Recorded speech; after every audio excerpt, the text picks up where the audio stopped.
Thanks very much for staying with us. Time now for Eye on Africa with me, Georgia Calvin-Smith. Tonight, more than 100 civilians are killed by Boko Haram fighters who go on the rampage in the Cameroonian town of Fotokol, a day after Chad launches a fierce offensive against the jihadists across the border in Nigeria. We also hear from Nigeria's ambassador to the US about why Chadian and Cameroonian troops seem to be making such an impact against Boko Haram, where the Nigerian army has struggled. And we take a look at the delicate work going into preserving Mali's academic heritage. After Islamic extremists invaded the north of the country in 2012, many precious buildings and books were destroyed. Now historians and curators are doing what they can to safeguard the manuscripts they managed to save. First up, around 100 civilians were killed by Boko Haram fighters in the Cameroonian border town of Fotokol before being beaten back by soldiers, says the government. The Nigerian jihadists went on the rampage a day after Chadian troops crossed the border to flush the militants out of the nearby Nigerian town of Gamburu. Chadian troops have seen days of heavy fighting in a major regional offensive against Boko Haram. Nicholas Chemin has more. It was a demonstration of force. Some 2,000 Chadian troops entered the Nigerian town of Gamburu. It had been occupied by Boko Haram for months. They said they killed more than 200 militants and lost 9 soldiers. The Chadian army said it was a clear victory. We dispersed them completely and have prevented them from regathering. They have weapons and we're killing people. It's not godly what they're doing. You can't slaughter humans like animals. It's the first time I've encountered anything like this. But as a result of the Chadian attack, Boko Haram crossed the border into the Cameroonian town of Fotokol. It's only 500 meters from Gamburu. The jihadists then killed dozens of civilians. For months now, Boko Haram, a group based in Nigeria, has been carrying out attacks in Cameroon. In Douala, Cameroon's biggest city, residents welcomed the recent arrival of Chadian troops in their country. I can only rejoice at this Pan-African force that shows the world that Africa is capable of ensuring its own security. I'm very happy with what soldiers from Cameroon and Chad are doing. We must recognize that things really aren't okay. Chad's offensive comes after Nigeria's army has been much criticized for failing to defeat Boko Haram. It also comes just 10 days before Nigeria's presidential election. Well, earlier I spoke to Nigeria's ambassador to the US and I asked him why Chad and Cameroon seem to be making such an impact when Nigerian troops have struggled. What we are saying is that Boko Haram is as much a threat to Nigeria as it is to Cameroon and Chad. And the Boko Haram certainly are not West African. Most of these people who are fighting for Boko Haram are getting some support or assistance from some international bodies. And therefore, we need a multinational task force to defeat them. But then what has happened in the past is that by the time Boko Haram, Nigerian defense forces defeat Boko Haram, they run down to either to Cameroon or to Chad, and then regroup and attack. So it is good for the Cameroonians and the Chadians who have been affected by Boko Haram to join this task. And with Chadian people coming to Nigeria, it doesn't take anything away from Nigerian armed forces who have been providing support to continue to attack Boko Haram from within their own territory too. So it's cooperation in display by the 3 countries that have been affected by Boko Haram. So it's good for Chad and Cameroon to put bodies on the ground in the fight back against Boko Haram. But bearing in mind that Boko Haram has killed more than 13,000 people, it's been going since 2009, why wasn't help asked for earlier? Well, we've already asked for help earlier. And what people fail to realize is that the amount of attempts by Boko Haram that have been frustrated by both Nigerian, Cameroonian, and Chadian forces that did not succeed.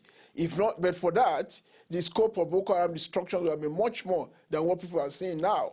So the point is, our forces kill them as much as they can, but they seem to regroup because there are some external bodies sponsoring and supporting Boko Haram. Boko Haram is not just a threat against Nigeria, Cameroon, and Chad. It's a threat to the civilized world. They want to have their own philosophy, their own system of government, destroy our culture, destroy the system of governance that we are used to. And so we need international cooperation to defeat them. Nigeria's ambassador to the US, Ade Adefuye, speaking to me a little earlier on. Well, 8 Libyans and 2 Ghanaians were amongst 12 people killed during an attack on Libya's Mabruk oil field. The security chief at the site claims that the victims were either shot or beheaded by gunmen who attacked overnight on Tuesday. The details for now remain sketchy, but a French diplomatic source and a Libyan official have speculated that Islamic State militants may have been linked to the raid. Just as West Africa was preparing itself to breathe a collective sigh of relief over the hope that the end of the Ebola crisis could be just around the corner, the World Health Organization has said that the number of new cases of the virus has risen for the first time this year. Sierra Leone accounted for 80 of the 124 new cases of the disease that has killed over 8,500 people over the last year. We'll take a look now at the delicate work going into preserving the academic heritage of Mali. After Islamic extremists invaded the north of the country a couple of years ago, many precious buildings and books were destroyed. Now historians and curators are doing what they can to safeguard the manuscripts they managed to save from the ravages of Al-Qaeda in the Islamic Maghreb. Our correspondents went to have a look. 800 years of history under lock and key. This is where we keep the manuscripts we saved from Timbuktu during the occupation. Thousands of ancient manuscripts listed by UNESCO as World Heritage. Their survival is partly due to this man, Mohammed Maiga. That's a Quran in Hausa script. In July 2012, jihadists occupied Timbuktu and destroyed all the symbols of Islam they disapproved of. Mohammed and his friends fled the city bearing the priceless documents, risking life and limb. We knew Iraq's manuscripts were lost during the war. The same goes for Libya. Many countries have lost their heritage. That's why we decided to bring them to Bamako, to save them. The location of the store in Mali's capital remains secret. One by one, the manuscripts are reassembled, indexed and digitally photographed. All 37 or 38,000 of them, salvaged by the Ahmed Baba Institute. Private owners are said to have 10 times as many manuscripts, also in the capital. Once the content of a manuscript is known and used in teaching or research or as a historical document or in any useful way, then that means essentially that the manuscript has been saved.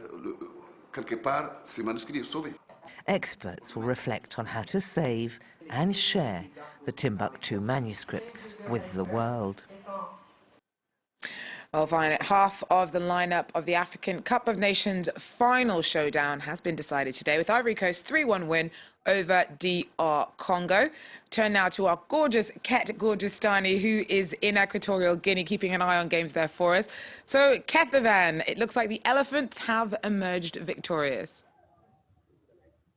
Yes, and that was predicted. Everyone pitted them as the favorites for this game. The Elephants too strong for the Leopards.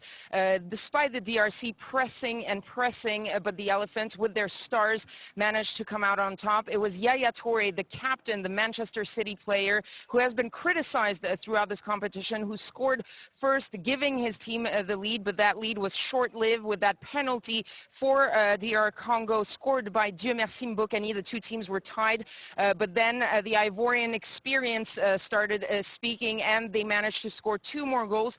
Gervinho scoring the second goal just before halftime for the Ivorians, and it was Serge Canon who scored the second. That was in the second half, giving the Ivorians that 3-1 win. For the DRC, the semi-final, that's already a fantastic run.